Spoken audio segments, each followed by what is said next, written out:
ماہ شعبان کا مہینہ جاری ہے اور شعبان کے مہینے میں 15 شعبان کا روزہ بالخصوص رکھا جاتا ہے، تو کیا یہ سنت سے ثابت ہے؟ اس کی کیا احادیث کے اندر فضیلت ملتی ہے؟ یہ ارشاد فرماتے ہیں۔ شعبان المعظم کا مہینہ وہ مہینہ ہے کہ جس میں نبی پاک صلی اللہ تعالیٰ علیہ وآلہ وسلم رمضان المبارک کے بعد سب سے زیادہ روزے رکھا کرتے تھے۔ بعض میں یہ ہے کہ آپ اکثر روزے یعنی شعبان کے اکثر دنوں کے روزے رکھتے تھے یعنی بکثرت، اور بعض میں یہ ہے کہ پورا شعبان ہی روزے رکھ لیا کرتے تھے۔ یہ مختلف روایات موجود ہیں۔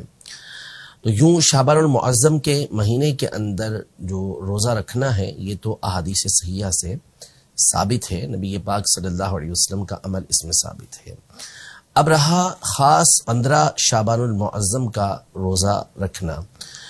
تو اس حوالے سے بھی ایک حدیث مبارکہ جو سنن ابن ماجہ کے اندر موجود ہے، اور اس میں باقاعدہ نبی پاک صلی اللہ تعالیٰ علیہ وآلہ وسلم نے 15 شعبان المعظم کے حوالے سے یہ ارشاد فرمایا کہ جب 15 شعبان کی رات آئے جس کو ہم شب براءت کہتے ہیں، تو اس رات کے بارے میں فرمایا کہ قوموا لیلہا، اس کی رات کو قیام کرو یعنی رات عبادت کرو، اور صوموا نہارہا، اور اس کے دن میں روزہ رکھو۔ تو خاص اس دن کے حوالے سے نبی پاک صلی اللہ علیہ وسلم نے روزہ رکھنے کا حکم ارشاد فرمایا۔ اگرچہ کہ سند کے اعتبار سے اس حدیث پر کلام کیا گیا ہے، ایسے ضعیف کہا گیا ہے، لیکن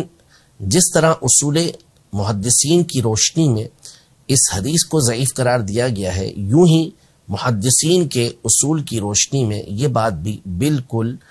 واضح ہے کہ فضائل اعمال کے اندر جہاں پر کسی عمل کی فضیلت آئی ہو، ترغیب دی گئی ہو، تو اس میں ضعیف حدیث پر عمل کرنا یہ بالکل جائز اور مستحب کام ہوتا ہے۔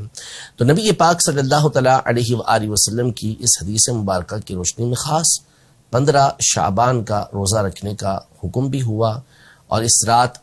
قیام کرنے کا یعنی عبادت کرنے کا بھی حکم ہوا، اور ویسے بھی دیگر احادیث طیبہ جو صحیح ستہ کے اندر موجود ہیں، صحیح حدیثیں ہیں، اس میں یہ مذکور ہے کہ نبی پاک صلی اللہ تعالیٰ علیہ وآلہ وسلم شعبان کے اکثر دنوں کے روزے رکھا کرتے تھے۔ اور جب آپ سے اس بارے میں پوچھا گیا کہ آپ اس مہینے کے روزے خاص طور پہ کیوں رکھتے ہیں، تو آپ علیہ الصلوۃ والسلام نے ارشاد فرمایا کہ اس مہینے میں اعمال اللہ کی بارگاہ کے اندر پیش کیے جاتے ہیں، اور میں چاہتا ہوں کہ جب میرا عمل اللہ کی بارگاہ میں پیش ہو تو میں روزے سے ہوں۔ تو ظاہر ہے کہ 15 شعبان تو بالخصوص وہ رات ہے جس کے بارے میں اقوال موجود ہیں کہ اس رات